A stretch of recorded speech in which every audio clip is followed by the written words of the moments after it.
Okay. Hare Krishna. So we're Hare reading Krishna. Sri Chaitanya Charitamrita, Adi Lila, chapter 7, Lord Chaitanya in 5 features. And I'm going to start with text 121. Everybody on the same text? Yes, Yes. Prabhuji. Yes, Prabhu. Okay, great. व्यासे सूत्रते कहे परिणामवाद व्यास भ्रांत बोलितार उठाइले विवाद. In his Vedanta Sutra, Srila Vyasdev has described that everything is but a transformation of the energy of the Lord. Shankaracharya, however, has misled the world by commenting that Vyasdev was mistaken. Thus, he has raised great opposition to theism throughout the entire world. So once again, it's another example being given how Shankaracharya misled people by telling them that Vyasadeva was incorrect. Many things, but specifically in this case, that everything is but a transformation of the energy of the Lord. So let's read the purport and explain this in more detail. Who wants to read the first paragraph? I'll do, Prabhuji. Go ahead, Chaitanya Mataji, go ahead. Hare Krishna. Hare Krishna. Srila Bhakti Vinoda Thakur explains in the Vedanta Sutra of Sri Vyasadeva, it is definitely stated that all cosmic manifestations result from transformations of various energies of the Lord. Sankaracharya, however, not accepting the energy of the Lord, thinks that it is the Lord who is transformed.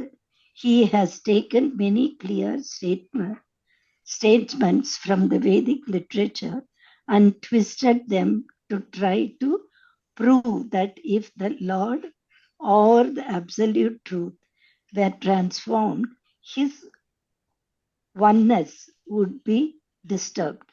Thus, he has accused Srila Vyasadeva of being mistaken in developing his philosophy of monism.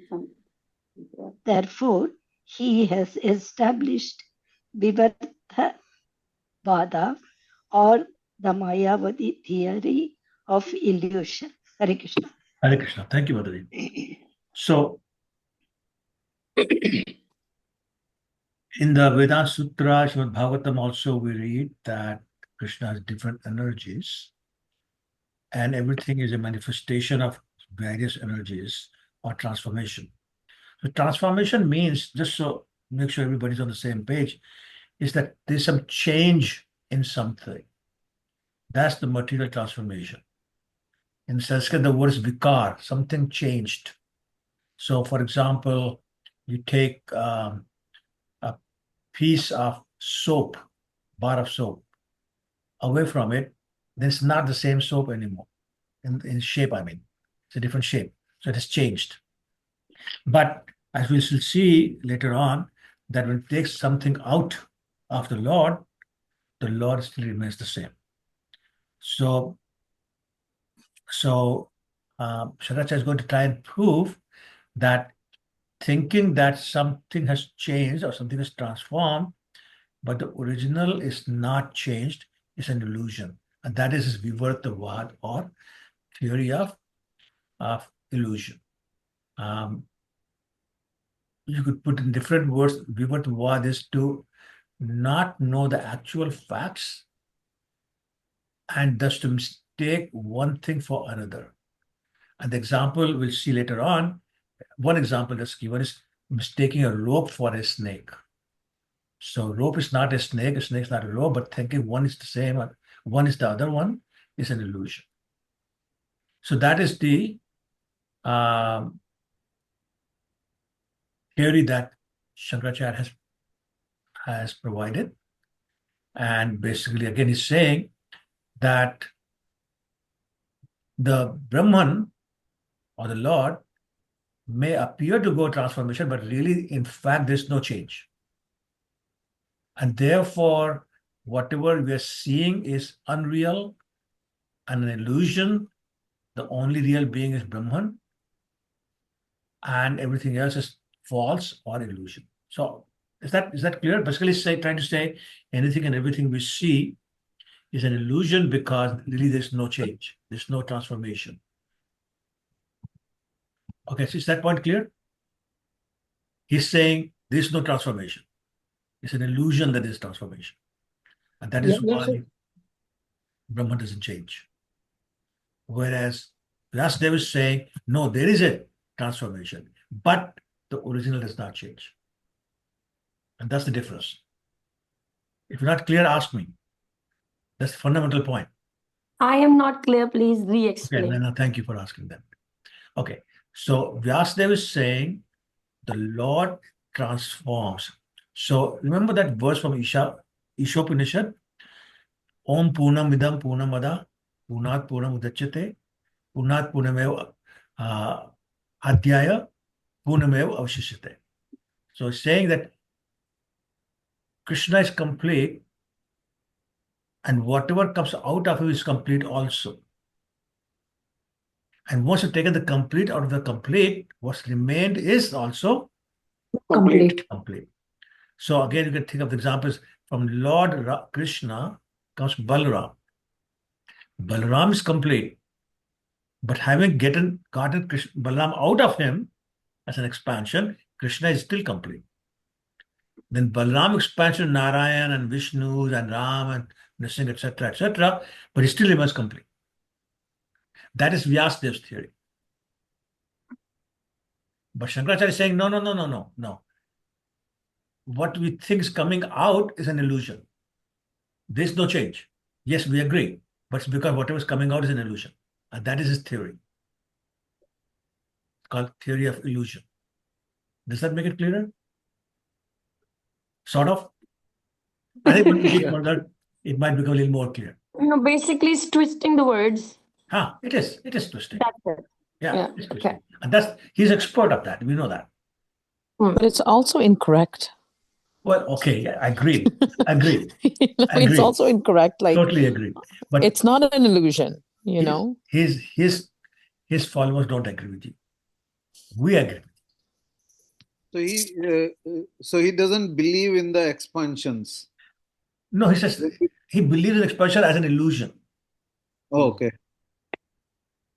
He says that's what he says. Brahman Satya, Jagat Mithya. Right? So this material world is false. Okay. And then that was illusion. We say no, it's real because how can something come out of real and not be real? So it's real, but it's temporary. Okay. Yeah, Prabhuji, so it is mentioned here that he's putting forth these points just because he want to support monism. So whatever way he can support, that's all he's trying to do. Yeah, exactly. So he has his reasons, but as Gayatri said, he's wrong. So, but his followers will not agree. Okay. Now, the rest of the purport is very complicated and repeating the same thing. So I've given you the bottom line of all these paragraphs. Okay.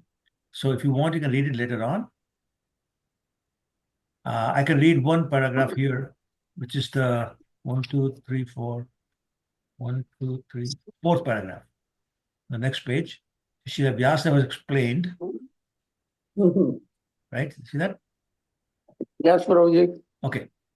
So explain that the absolute truth is a person who has different potencies. Merely by his desire that there be creation, and by his glance, he created the material world.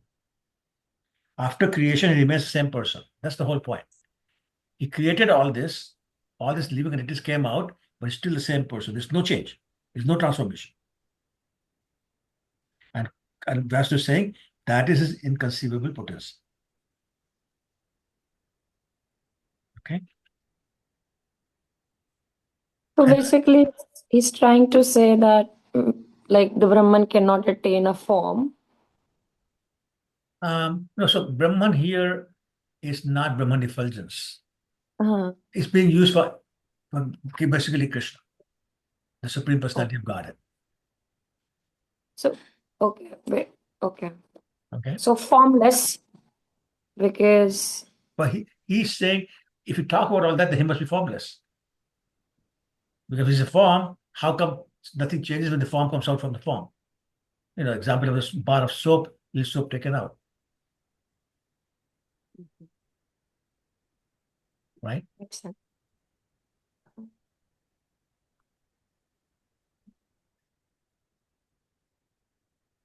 So the other difference is that Vyasa is saying it's the energies that transform.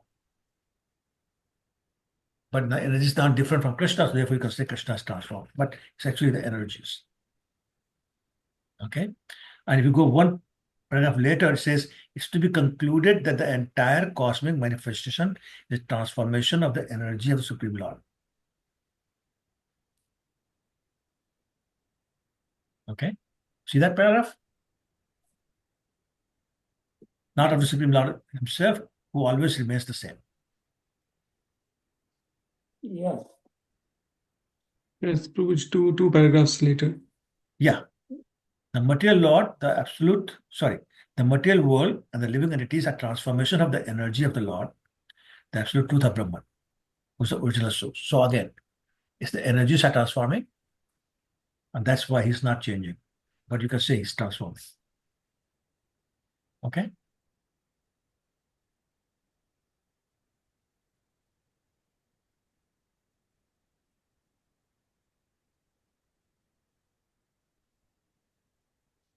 Okay. You can read this later on if you want, give more details. Okay, text 122. परिणाम वादे ईश्वर होयन विकारी एक को ही विवर्तवाद स्थापना जे करी. According to Shankaracharya, by accepting the theory of the transformation of the energy of the Lord, one creates an illusion by indirectly accepting that the absolute truth is transformed. Like he just keeps getting everybody confused. So let's see how he says that. So let's read the purport.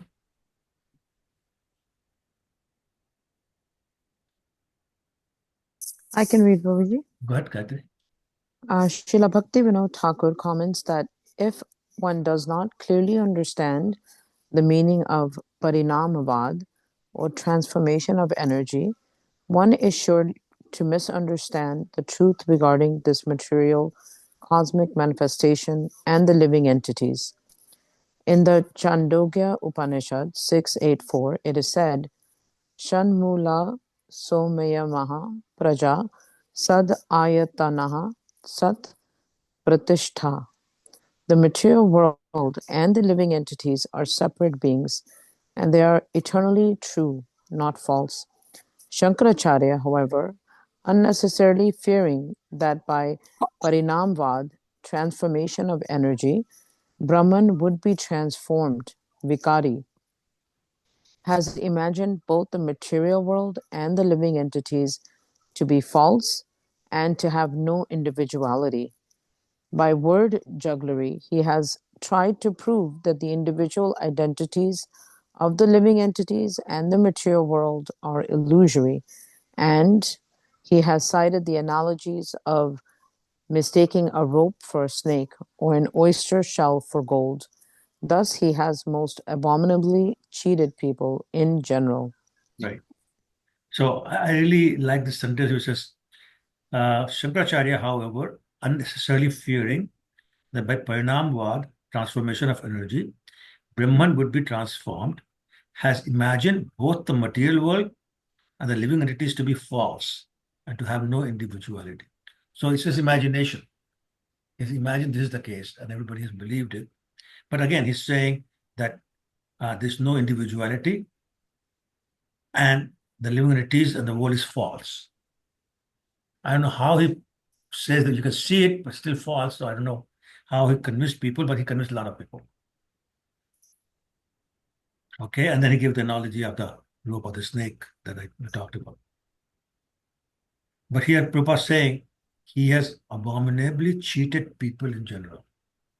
So this is real cheating. Okay, let's go to the next paragraph. Let's read the next two paragraphs and then we'll see if there are any questions. Because it's important that we understand what's going on here. Okay, go ahead. Another person? I can read, Prabhu. Go ahead, Mataji. The analogy of misunderstanding a rope to be a snake is mentioned in the Mandukya Upanishad, but it is meant to explain the error of identifying the body with the soul. Since the soul is actually a spiritual particle, as confirmed in the Bhagavad Gita, Mamaivamsa Jiva Loke, it is due to the illusion, Vivartavad, that a human being, like an animal, identifies the body with the self. This is a proper example of vivarta or illusion. The verse ato vato nyayata buddhir vivarta iti udaharata describes such an illusion. To not know actual facts and thus to mistake one thing for another, as for example, to accept the body as oneself, is called vivartavad. Every conditioned living entity who considers the body to be the soul is deluded by the Vivartavad. One can be attacked by this Vivartavad philosophy when he forgets the inconceivable power of the omnipotent personality of Godhead. Hare Yeah, Krishna. thank you. So there's another very good example given. We talked about the rope being mistaken for a snake. Now we're talking about the spiritual soul being mistaken for the body. And there was those of us who think we are this body are basically suffering from Vivartavad also, which is the illusions. The biggest illusion is that we think we are this body.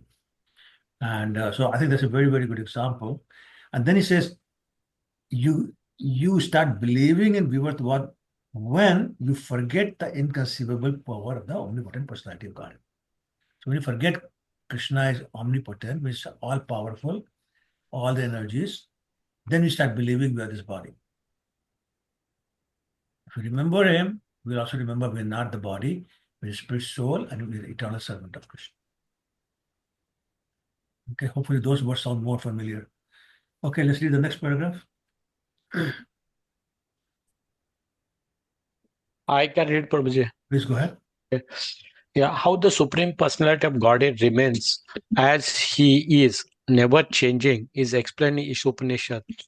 Purnasya Purnam Adaya Purnam Evashyashyate. God is complete. Even if a complete manifestation is taken away from Him, He continues to be complete. The material creation is manifested by the energy of the Lord, but He is still the same person. His form, entourage, qualities, and so on never deteriorate.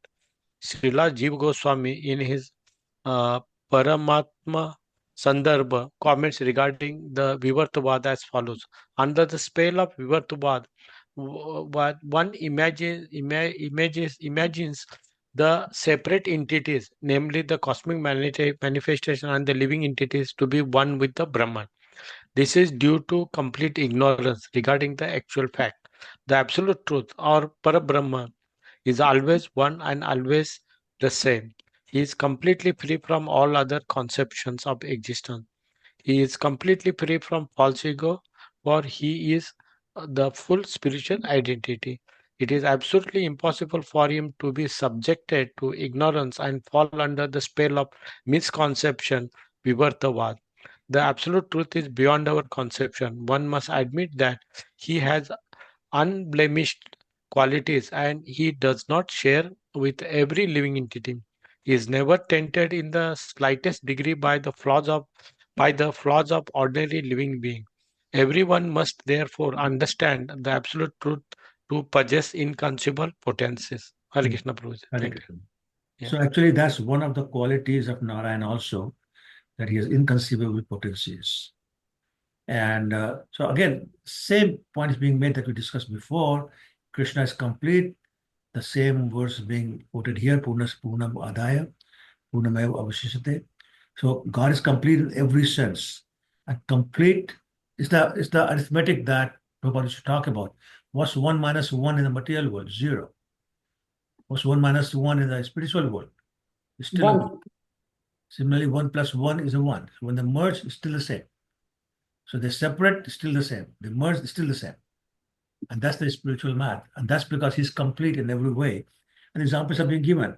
Free from all of the conceptions, free from false ego, his spiritual identity, all those examples have been given to make the point that he's complete. And complete does not become incomplete in any way because no material qualities can come into him. And subtraction coming into a different result, addition coming to a different result is a material quality, not a spiritual quality. Okay, you take something out of spiritual Lord, the spiritual Lord remains the same. Okay, so hopefully that makes it a little more clear. Okay, and I'm going to assume that it is clear unless you ask questions. So I'm going to continue. You can stop me when you have a question. 123. वस्तुतः परिणामवाद सही से प्रमाण देहे आत्मबुद्धि ए विवर्त स्थान. Transformation of energy is a proven fact. It is the false bodily conception of the self that is an illusion. So transformation of energy is even proved by the scientists. E equals mc square and all those kind of things. That is the energy. One energy changes in the form of another energy. So, for example, magnetic energy can change into physical energy in terms of movement of particles. Force can move something, so on and so forth. The point is, one energy takes the form of another energy. It is never lost. Sometimes it becomes heat, but that's another energy also. I'm just making the point that transformation of energy is proven fact, is proven scientifically also. That's my point. Okay.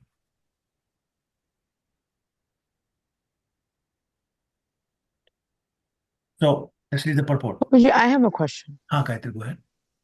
It's not transformation because we're of the same quality. When you think about transformation, it's like the quality, like in the material sense, if you go from smoke to condensation, like the quality of that energy changes. But like from Krishna to Balramji and to even us, we're all of the same quality, right? Yes, so it's not a transformation like yes and no. So we are transformation of his marginal energy. Do you agree with that? Yes. Right? So because we are the marginal energy, right? So show up with living entities, that is a transformation of his marginal energy. Do you agree, Gayatri? Similarly, material world is a transformation of his material energy. But it rests on the spiritual energy known as Brahman effulgence. Okay. Yeah. Does it make sense? Yes. Okay, so it's transformation. I guess maybe because I was thinking in a material sense. Yeah. But it's, yeah. Okay, all right. So let's read the purport. I think that might become even more clear. Gayatri, go ahead and read the purport because you asked the question. Okay. The jiva, or living entity, is a spiritual spark who is part of the Supreme Personality of Godhead. Unfortunately, he thinks the body to be the self, and that misunderstanding is called vivarta, or acceptance of untruth to be truth. The body is not the self, but animals and foolish people think that it is. Vivarta, illusion, does not, however, denote a change in the identity of the spirit soul. It is the misconception that the body is the self that is an illusion. Similarly, the Supreme Personality of Godhead does not change when his external energy, consisting of the 8 gross and subtle material elements listed in the Bhagavad Gita, Bhumi, Apo, Anlo, Vayu, etc., acts and reacts in different phases. Yeah. So hopefully the last line makes your questions answer a little more clear. So it's energy, external potency, is appearing in 8 different ways, right? Earth, air, water, ether, fire, and then intelligence, false ego, and mind. Right?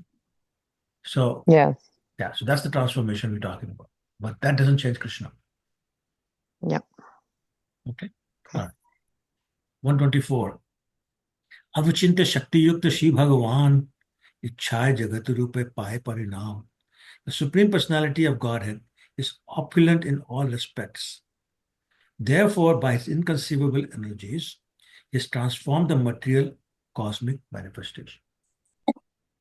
Right? So, inconceivable in that all he did was glance,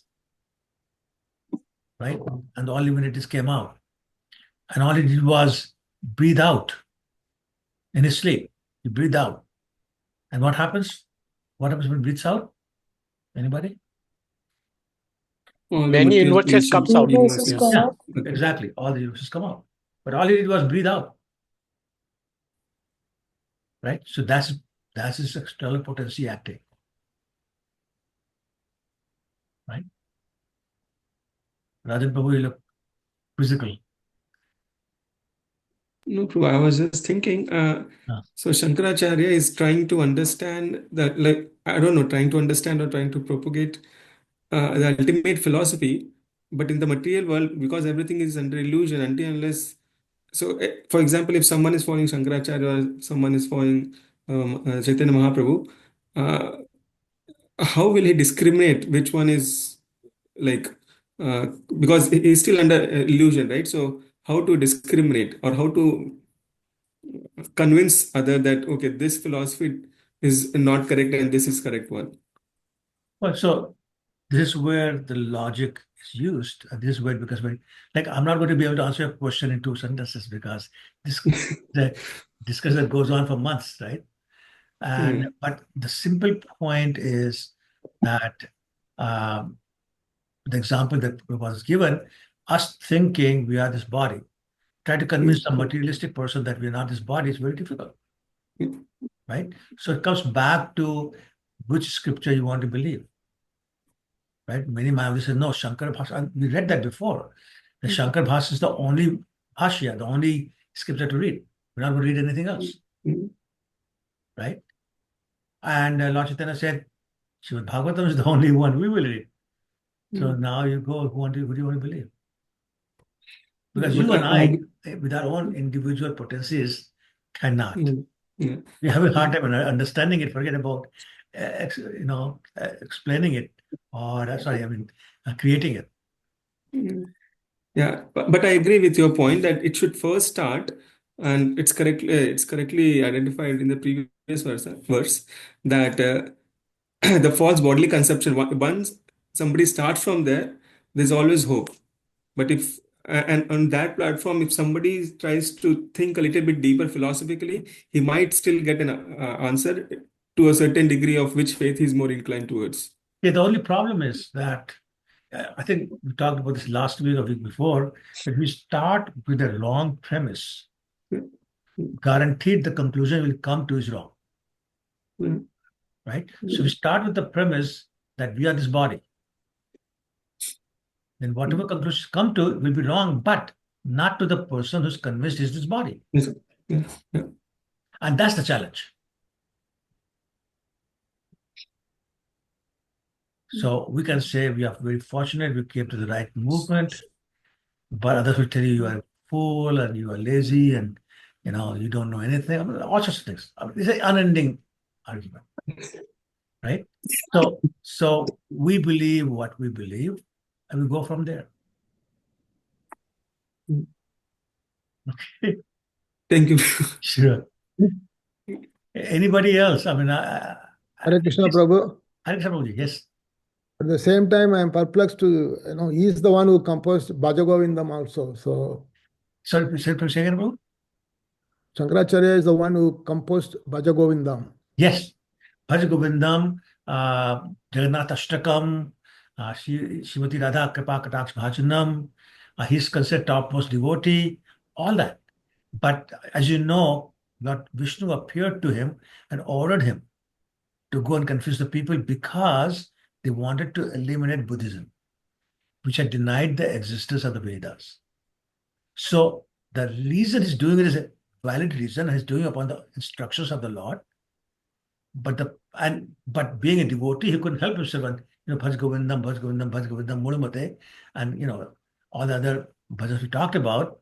He did all that, but his disciples rejected all that. So when you think about it, it's not really his fault. He did his best to follow the orders and remain a devotee. But his disciples, it's like, for example, Guru Govind Sahib, all the mentions of Govind and Ram and all that. But many Sikhs, they no, no, no, it's not there. They deny it. So what can he do?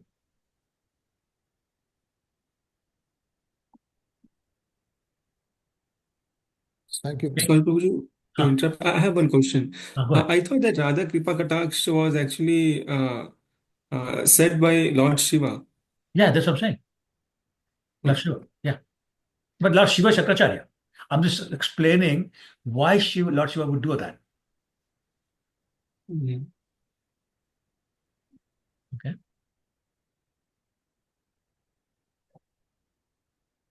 Prabhuji, Ruchira Mataji. I want to add one thing. I read somewhere that Sri Nanak was a mantra shishya of Nityanand Prabhu. Oh, I don't know, Mataji. I'm not sure. I don't know. Okay. Because they met outside in the Jagannath Mandir in Orissa, and then I think Chaitanya Mahaprabhu asked him, "You don't want to go inside and take the darshan of Jagannath?" And then he said, "No, I realized God." Then he doesn't enter. But I have read somewhere that he's taken his the Naam mantra from the mantra shishya from Nityanand Prabhu only. Guru. Okay. Mataji, I'm not sure. I don't know. Okay. Okay, Prabhuji, all right. Sure. Okay.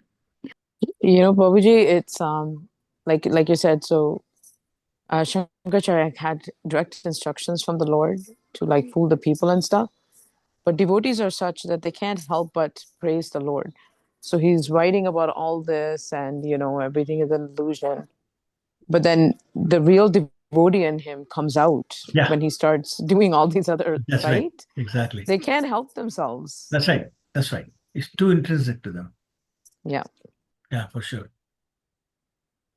Okay. 124, I think we just did that, right? 125. तथापि अचिंत्य शक्ति होय अविकारी प्राकृत चिंतामणि ताहे दृष्टांत जधरी. Beautiful example coming up. It says, translation, using the example of a touchstone, which by its energy turns iron to gold, yet it remains the same. You can understand that although the Supreme Personality of Godhead transforms his innumerable energies, he remains unchanged. That's a great example. Unfortunately, I don't have the touchstone, but but I've heard that it can turn iron to gold without changing itself at all. Okay, actually, the Simantak money that Lord Krishna was accused of stealing was producing 82 pounds of gold every day, but it didn't change. So we have another example. Okay. 126. Nana Ratna Rashi hoy Chintamani hoite tathapi mani rahe swarupe avikrate. Although a touchstone produces many varieties of valuable jewels, it nevertheless remains the same. It does not change its original form. Okay, same idea. 127. Prakrit vastute yadi achint shakti hoy, Ishwar achint shakti ithe ki vismaya. If there's such inconceivable potency in material objects, why should we not believe in the inconceivable potency of the Supreme Personality of Godhead? That's the irony of the world. People will believe, yeah, touchstone can do that, but they will not believe that God can do that. So let's read the purport and see what is explaining. I can read, Prabhu. Yeah, go ahead, please. The argument of Sri Chaitanya Mahaprabhu described in this verse can be very easily understood even by a common man if he simply thinks of the activities of the sun, which has been giving off unlimited amounts of heat and light since time immemorial, and yet has not even slightly decreased in power. Modern science believes that it is the sunshine that the entire cosmic manifestation is maintained, and actually one can see how the actions and reactions of sunshine maintain order throughout the universe. The growth of vegetables and even the rotation of the plants take place due to the heat and light of the sun. Sometimes, therefore, modern scientists consider the sun to be the original cause of creation, not knowing that the sun is only a medium, for it is also created by the supreme energy of the Supreme Personality of Godhead. Aside from the sun and the touchstone, there are many other material things that transform their energy in different ways and yet remain as they are. It is not necessary, therefore, for the original cause, the Supreme Personality of Godhead, to change due to the changes or transformations of his different energies. Hare Yeah, Krishna. thank you, Prabhu. So again, the point being made is the sun can do that, which is really sun itself is material and managed by sun god who's a living entity. Then why can the Lord not do that? That's very, very good question. Okay, so another example of the intangible potency of the Lord being explained. Okay, this is the next paragraph. Can I just say something, Prabhuji? Just a Of course, realization. sure. See, these scriptures, they are so old, right? But they have been written for a common man. Like, had these analogies and all these examples not been there, we would have not been able to understand these concepts. So, Sure. The very fact that the explanation has been kept for a simple man is mercy of the Lord, that he really wants us to understand That's and so come true. to him. So true. There are so many analogies all over Bhagavad Gita, Bhagavatam, Chaitanya Charitamrita. So I'm just You're right. amazed You're right. how generous he is. And you can see, I could sense, even though I'm remote here, sense that as soon as you talked about the touchstone, suddenly we said, "Oh, okay, I can understand now." Yeah. Before that, it was like, "What do you mean energy transforms and God doesn't change?" I think there's still some questions in our minds. But as soon as you read about touchstone, it's, okay, I get it.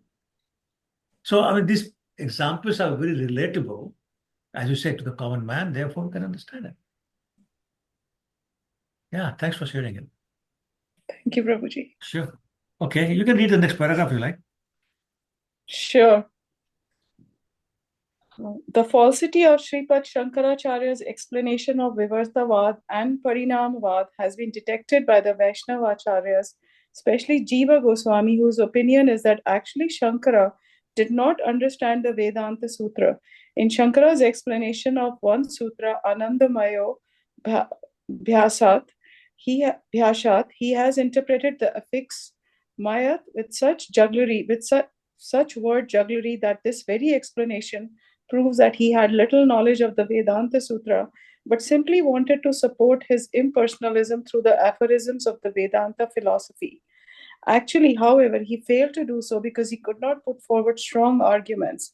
In this connection, Srila Jiva Goswami cites the phrase Brahma Pucham Pratishtha, Taittiriya Upanishad 2.5, which gives Vedic evidence that Brahman is the origin of everything. In explaining this verse, Sripad Shankaracharya interpreted various Sanskrit words in such a way that he implied, according to Jiva Goswami, that Vyasadeva had very little knowledge of higher logic. Such unscrupulous deviation from the real meaning of the Vedanta Sutra has created a class of men who, by word jugglery, try to derive various indirect meanings from the Vedic literatures, especially the Bhagavad Gita. One of them has even explained that the word Kurukshetra refers to the body. Such interpretations imply, however, that neither Lord Krishna nor Vyasadeva had a proper sense of the word usage or etymological adjustment. They led one to assume that since Lord Krishna could not personally sense the meaning of what he was speaking and Vyasadeva did not know the meaning of what he was writing, Lord Krishna left his book to be explained later by the Mayavadis. Oh, God. Such interpretations merely prove, however, that their proponents have very little philosophical sense. That's really funny. Yeah, it is. I mean, it's just really showing how ridiculous the whole thing is. First point we should remember is that they are always trying to give indirect meaning. Prabhupada said, Lord Chaitanya said to Sarvabhauma Bhattacharya, you guys are always twisting it. You're not giving a direct meaning. My mother used to say that instead of holding the nose directly like this, you always want to go around the head and try to hold your nose. So obviously more complicated, more difficult, and not easily understood. And that's what they have done. And Jiva Goswami saying bluntly, he simply did not understand the Vedanta Sutras. He did not simply understand the higher truth, higher logic that is going on with all this, and the fools are accepting it. Okay. And then very nice example of, I forget the name of the author, but there's an author who wrote Bhagavad Gita commentary. I said, really, there's no Kurukshetra battle, there's no Krishna, there's no Arjuna. Kurukshetra is your body. The 5 Pandavas are the 5 senses. Arjuna is the soul, Krishna is the super soul, and the whole thing that goes up. So it denies the existence of Krishna, denies the existence of the place Kurukshetra, Arjuna, the battle, everything is denied. An interpretation given, oh, it's a body, and he thinks he's very smart. Look at me, I can give such a wonderful example and change the whole thing. No, but you're wrong. Okay, so you were saying, Shankaracharya, you're wrong. Breaking, Prabhuji. Huh? Breaking, Prabhuji, your speech. इसकी गलती है? No, it was breaking in between. क्या आवाज break हो रही थी? Oh, it's breaking signal, you can't hear. Now I think it's okay. It's better now, Prabhu. We can Okay. hear you. All right. Actually, in Bhagavad Gita, Prabhuji, Krishna could not have said more clearly. It's literally black and white. He says, I am the Supreme Personality of Godhead. That's right. 7.24 and 7.25. So many places. Yeah, so many places. I mean, it's not even gray. It's literally black and I know, white. that's And right.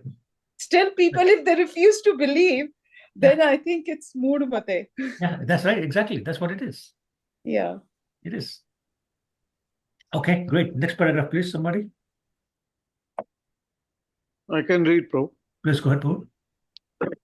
Instead of wasting one's time falsely deriving such indirect meanings from the Vedanta Sutra and other Vedic literatures, one should accept the words of these books as they are. In presenting Bhagavad Gita as it is, therefore, we have not changed the meaning of the original words. Similarly, if one studies the Vedanta Sutra as it is, without whimsical and capricious adulterations, one can understand the Vedanta Sutra very, very easily. Srila Vyasadeva therefore explains the Vedanta Sutra beginning from the first sutra, Janmadi Asya Yataha, in his Srimad Bhagavatam 1.1.1. Janmadi Asya Yato Anyad Itratas Charthaswa Abhignaha Swarat. I meditate upon him, Lord Shri Krishna, the transcendent reality, who is the primeval cause of all causes, from whom all manifested universes arise, in whom they dwell, and by whom they are destroyed. I meditate upon the eternally effulgent Lord, who is directly and indirectly conscious of all manifestations, and yet is fully independent. The Supreme Personality of sorry.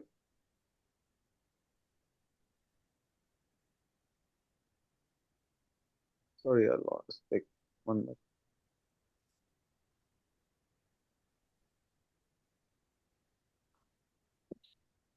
Can somebody else read? I lost my page. I can read, Prabhu. I can. Go ahead, please. The Supreme Personality of Godhead knows very well how to do everything perfectly. He is Abhigyana, always fully conscious. The Lord therefore says in the Bhagavad Gita 7.26 that he knows everything, past, present, and future, but that no one but a devotee knows him as he is. Therefore, the absolute truth, the personality of Godhead, is at least partially understood by devotees of the Lord, but the Mayavadi philosophers who unnecessarily speculate to understand the absolute truth simply waste their time. Hare Krishna. Yeah, I mean, basically, if you did not understand Krishna, then you wasted your time. And when you go out of your way to not understand Krishna, then you really wasted your time, which is what Mayavadis are doing. And like Shalini Mata was saying, Krishna said so clearly, like, I am the God, I am the taste and water, I am the this horse, and I'm this elephant, and I'm the sun and the moon, and in so many ways. And in 10th chapter, he says, I'm Sarvasya Prabhu, I'm the master of everyone. Everything comes from me. Matta Sarvam Pravartate. 529, he says, Sarvalok Maheshwaram. I'm the controller of the. I mean, so many different ways. He said that, but if you still don't want to believe it, then all we can say is that, well, good luck, because you wasted your time. You got a human life after I don't know how many millions of years, and you wasted it. Okay. 128. Pranav से महावाक्य वेदेर निदान ईश्वर स्वरूप प्रणव सम सर्व विश्वधाम. The Vedic sound vibration, Omkara. I don't know what you did. I don't know. मैं तो आपको Haribol? Sorry, Prabhu. Okay. The Vedic sound vibration, Omkara, the principal word in the Vedic literatures, is the basis of all Vedic vibrations. Therefore, one should accept Omkara as a sound representation of the Supreme Personality of Godhead and the reservoir of the cosmic manifestation. So,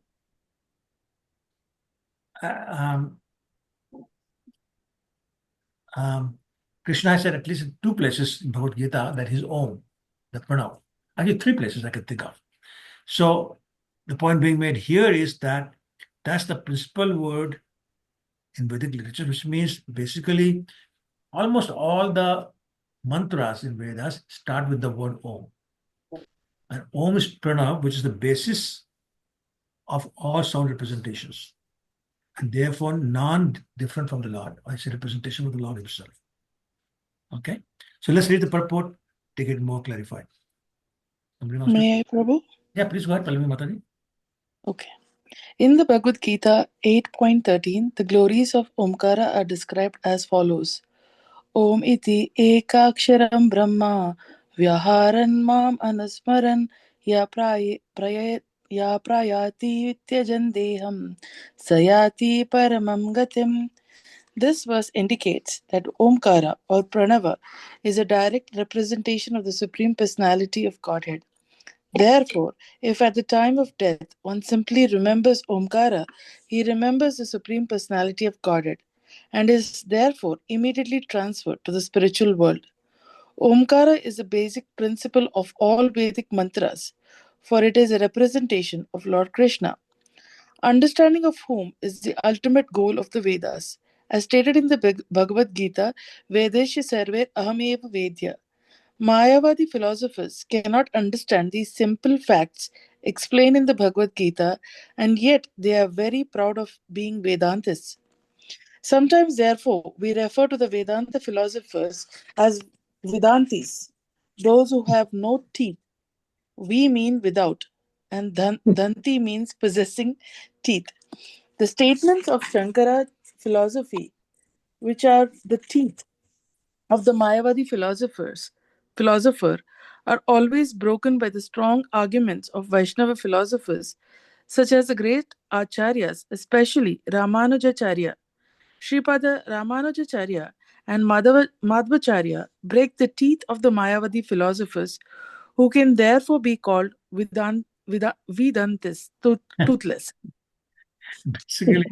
Basically, Prabhupada is explaining that, there is Gita clearly explaining who Krishna is. Krishna is saying who he is in Bhagavad Gita. And these people are changing the meanings. But they're very proud of being Vedantis, which means I know the final conclusion of the Vedas. But Prabhupada is saying they're not Vedantis, they're Vedantis, and explains what it means, being toothless. Basically meaning that, as Radha Prabhu was asking before, the Vaishnava philosophers like Ramanujacharya, they're able to defeat the arguments so easily. I mean, we know the example of Lord Chaitanya also with Sarvam Bhattacharya, and what we're reading, for the last few weeks, is Lord Chaitanya's discussion with Prakashananda Saraswati, another Mayavadi leader.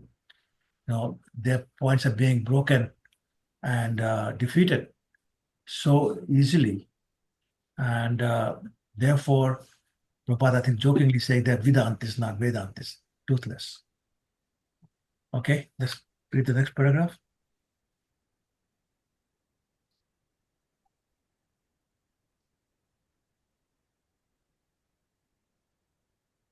Nobody? I can improve. Go ahead. I can, yeah. Go ahead.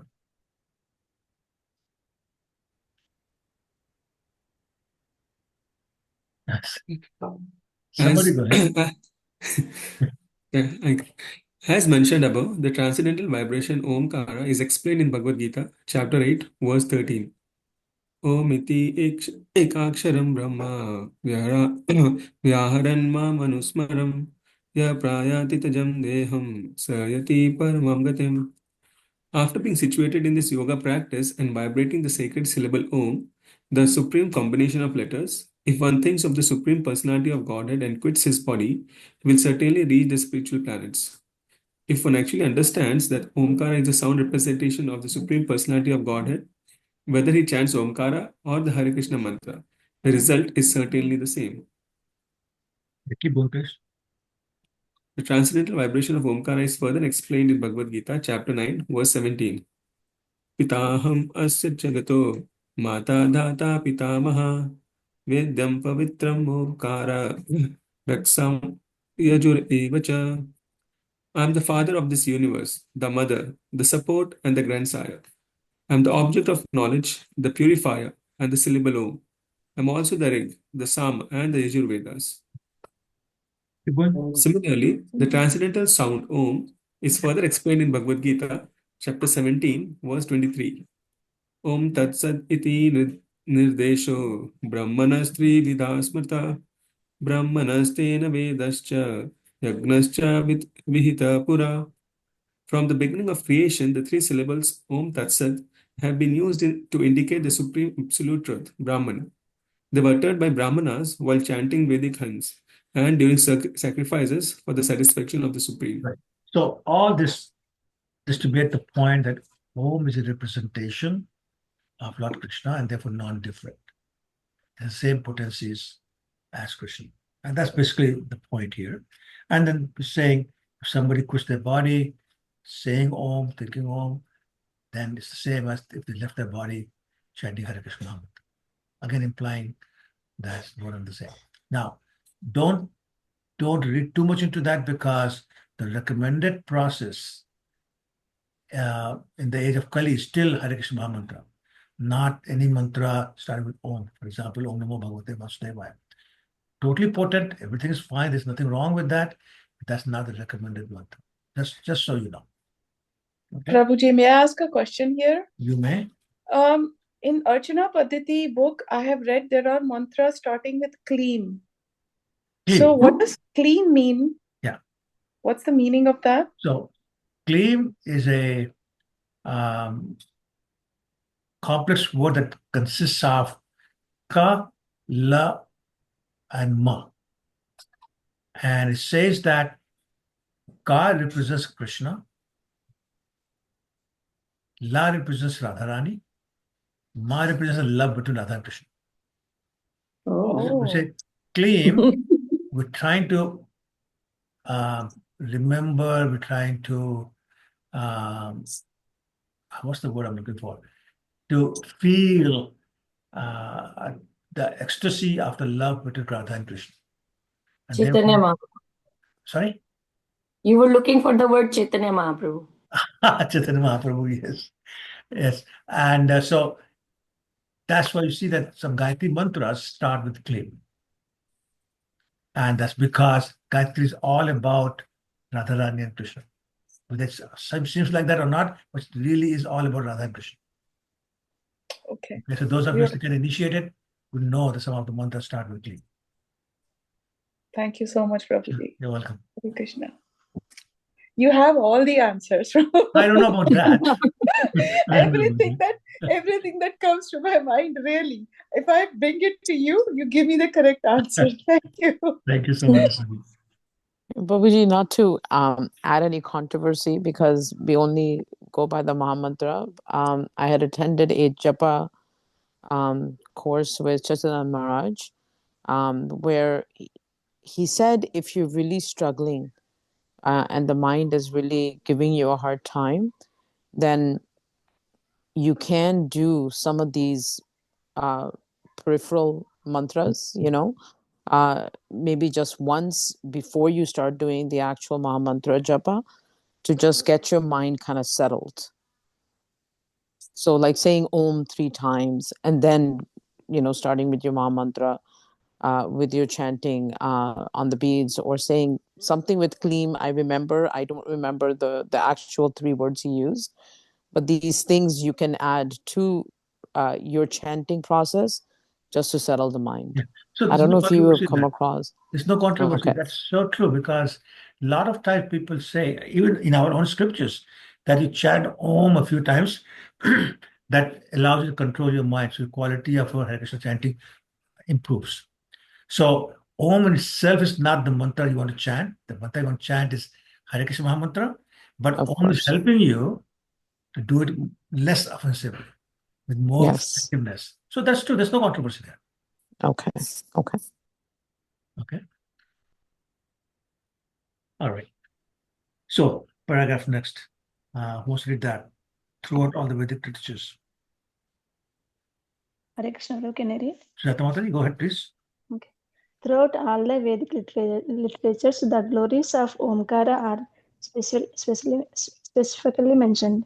Srila Jiva Goswami in this thesis, Bhagavat Sandarbha, says that in the Vedic literatures, Omkara is considered to be the sound vibration of the holy name of the Supreme Personality of Godhead. Only this vibration of transcendental sound can deliver a conditioned soul from the clutches of Maya. Sometimes Omkara is also called the deliverer Tara. Srimad Bhagavatam begins with the Omkara vibration. Om Namo Bhagavate Vasudevaya. Therefore, Omkara has been described by the great commentator Sridhara Swami as Tarankura, the seed of deliverance from the material world. Since the Supreme Godhead is absolute, His holy name and His sound vibration, Omkara, are as good as He Himself. Chaitanya Mahaprabhu says that the holy name or Omkara, the transcendental representation of the Supreme Personality of Godhead, has all the potencies of the Personality of Godhead. Continue, Mataji, because all related. Yeah. Okay. नामनामकारी बहुधा निज सर्व शक्ति तत्रार्पिता नियमिता स्मरणे न कालः. All potencies are invested in the holy vibration of the holy name of the Lord. There is no doubt that the holy name of the Lord, or Omkara, is the Supreme Personality of Godhead Himself. In other words, anyone who chants Omkara and the holy name of the Lord, Hare Krishna, immediately meets the Supreme Lord directly in His sound form. In the Narada Pancharatra, it is clearly said that the Supreme Personality of Godhead, Narayana personally appeared before the chanter who engages in chanting the Astakshara, or 8 syllables mantra, Om Namo Narayanaya. A similar statement in the Mandukya Upanishad declares that whatever the sees in the spiritual world is all an expansion of the spiritual potency of Omkara. Right. So same point is being made that the sound Om is not different from Krishna. Therefore, it has the same potencies as any other name of Krishna or Krishna himself. And if we chant properly, Krishna appears the sound form to the person who's doing this. And that's why we said chanting the holy name of the Lord is same as associating with him directly. And whether it's Om or Hare Krishna, it's the same thing. It's just that in the age of Kali, as I was saying before, the recommendation is Hare Krishna mantra as opposed to Om itself. But there's no contradiction as such. Nobody's saying, you said Om Namo Narayanaya, Om Namo Bhagavate Vasudevaya, so there is something wrong or some offense in that. No, it's not that. It's just recommendation means that it is a little more easy and it's a little more effective in giving you the desired purpose of love of God. And so that's the only difference. Otherwise, there's no difference. Okay. Next paragraph, please. Can I read? Yeah, go ahead, please. Yeah. On the basis of all the Upanishads, Srila Jiva Goswami says that Omkara is the supreme absolute truth and is accepted as such by all the acharyas and authorities. Omkara is beginningless, changeless, supreme, and free from deterioration and external contamination. Omkara is the origin, middle, and end of everything, and any living entity who thus understands Omkara attains the perfection of spiritual identity in Omkara. Omkara, being situated in everyone's heart, is Ishvara, the Supreme Personality of Godhead, as confirmed in the Bhagavad Gita 18.61. Ishvara sarvabhutanam hriddeshe Arjuna tishtati. Omkara is as good as Vishnu because Omkara is as all pervasive as Vishnu. One who knows Omkara and Lord Vishnu to be identical no longer has to lament or hanker. One who chants Omkara no longer remains a Shudra but immediately comes to the position of a Brahmana. Simply by chanting Omkara, one can understand the whole creation to be one unit or an expansion of the energy of the Supreme Lord. Idam hi Vishwam Bhagavan ivetaro yato jagat sthana nirodha sambhavaha.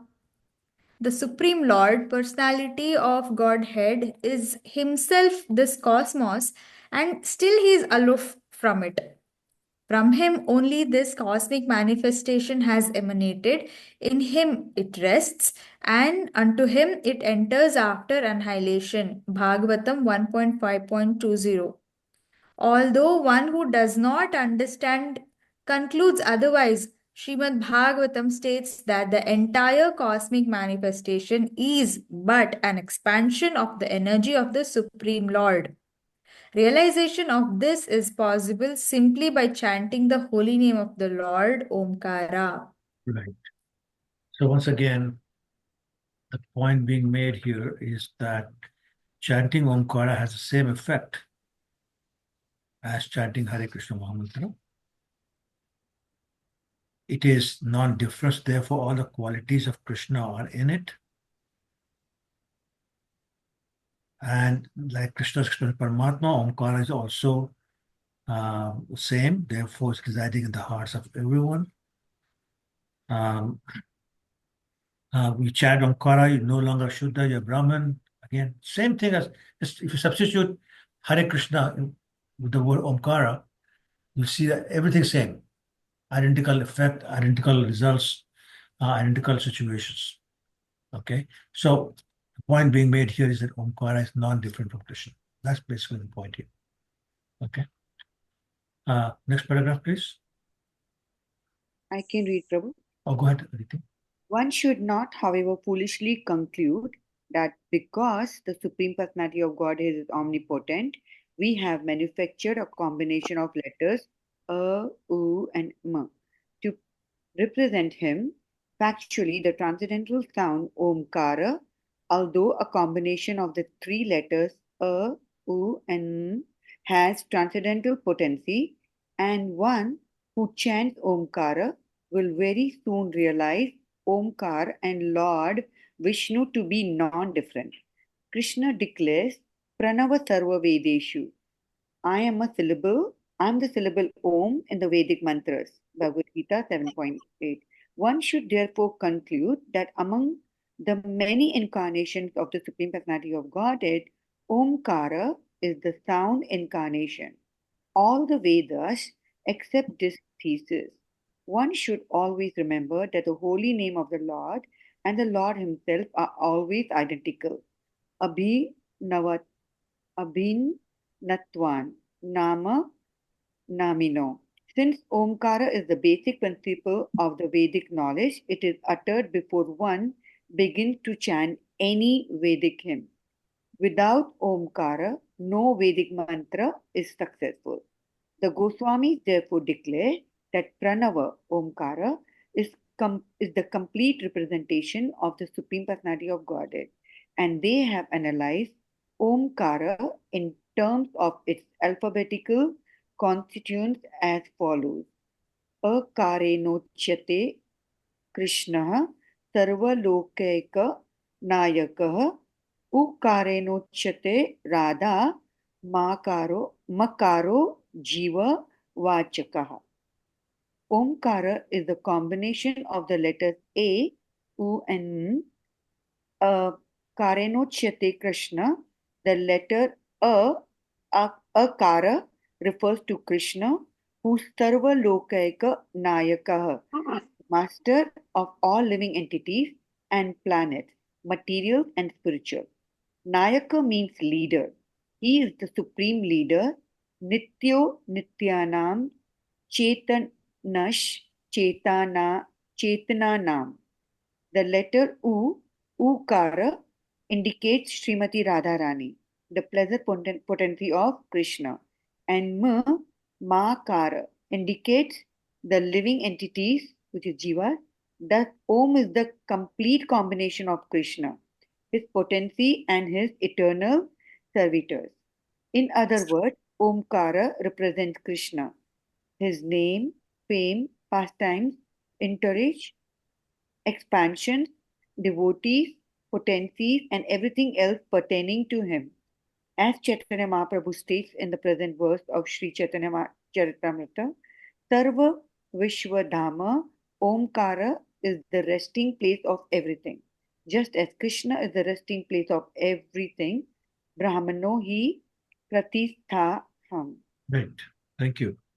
So again, a wonderful explanation of the word Om is being given. I represents Krishna, U represents Radharani, and Ma represents the living entities. So Omkar is complete. That you have Krishna, Krishna's energy, and the Krishna's expansion, the people who are eternal servitors. So many different ways the explanation is coming out that Om is complete, as complete as Krishna is. Om is not different from Krishna, and because Krishna is the resting place of everything, Brahmano Pratishtaham. So Krishna Omkar is also Vishwadham, which means the resting place of everything. Okay, let's read the next paragraph. Please go ahead. The Mayavadi philosophers consider many Vedic mantras to be the Mahavakya or principal Vedic mantra, such as Tat Tvam Asi, Chandogya Upanishad 6.8.7, Idam Sarvam Yat Ayam Atma, and Brahmedam Sarvam, Brihad Aranyaka Upanishad 2.5.1, Asmi Vidam Sarvam, Chandogya Upanishad 7.25.2, and Neha Nanasti Kinchana, Katha Upanishad 2.1.11. That is a great mistake. Only Omkara is Mahavakya. All these other mantras that the Mayavadis accept as the Mahavakya are only identical. They cannot be taken as the Mahavakya or Mahamantra. The mantra Tat Tvam Asi indicates only a partial understanding of the Vedas, unlike Omkara, which represents the full understanding of the Vedas. Therefore, the transcendental form that includes all Vedic knowledge is Omkara Pranava. Right. So actually, there's a very interesting discussion with Lord Chaitanya on this verse, Tat Tvam Asi. The translation that the Mayavadis gave is Tat means that, Tvam is you, Asi means is. So you are that, which means you are Brahman. That's how they interpret this particular Vedic mantra. But Lord Chaitanya said, actually, it's a Tasya Tvam Asi. Tas means his. So you are his, which means you are his part and parcel, and you are his eternal servant. And that is the correct understanding of the verse Tat Tvam Asi. So that's Lord Chaitanya himself talking about that. So again, the point being made is that the Mayavadis do not get the correct meaning of the verses. They twist it. And then they're taking some of these more popular verses, saying they are the Mahavakya. No, they're not. Only Om, the Pranav, is Mahavakya. Okay, let's read the next paragraph. Can I continue? You go ahead if nobody else. Yeah. Aside from Omkara, none of the words uttered by the followers of Shankaracharya can be considered the Mahavakya. They are merely passing remarks. Shankaracharya, however, has never stressed chanting of the Mahavakya Omkara. He has accepted only Tat Tvam Asi as the Mahavakya. Imagining the living entity to be God, he has misrepresented all the mantras of the Vedanta Sutra with the motive of proving that there is no separate existence of the living entities and the Supreme Absolute Truth. This is similar to the politicians' attempt to prove non-violence from the Bhagavad Gita. Krishna is violent to demons, and to attempt to prove that Krishna is not violent is ultimately to deny Krishna. As such, explanations of the Bhagavad Gita are absurd.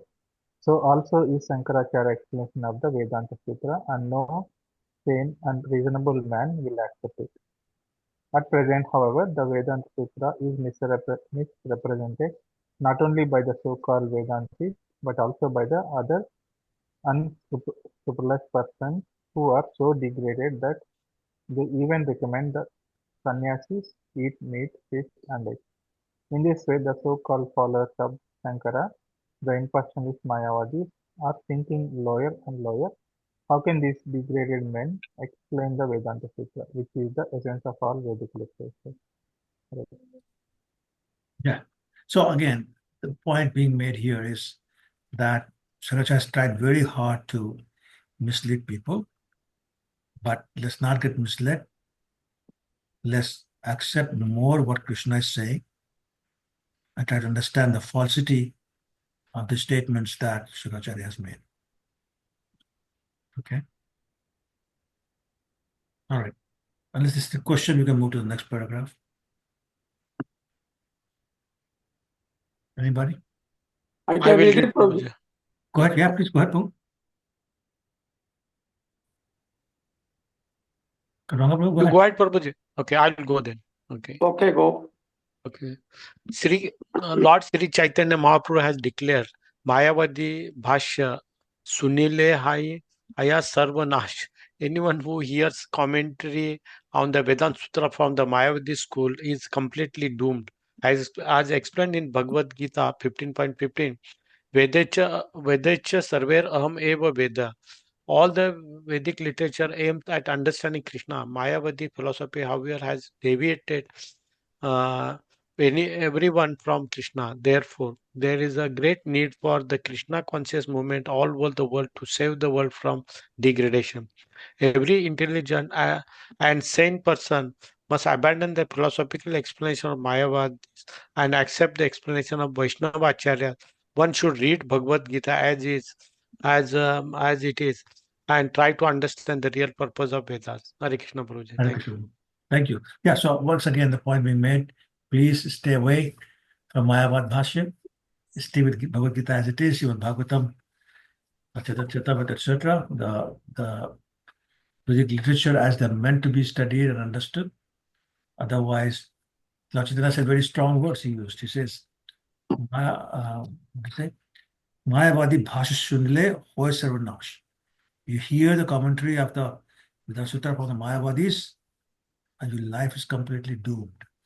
So that's the risk we are taking.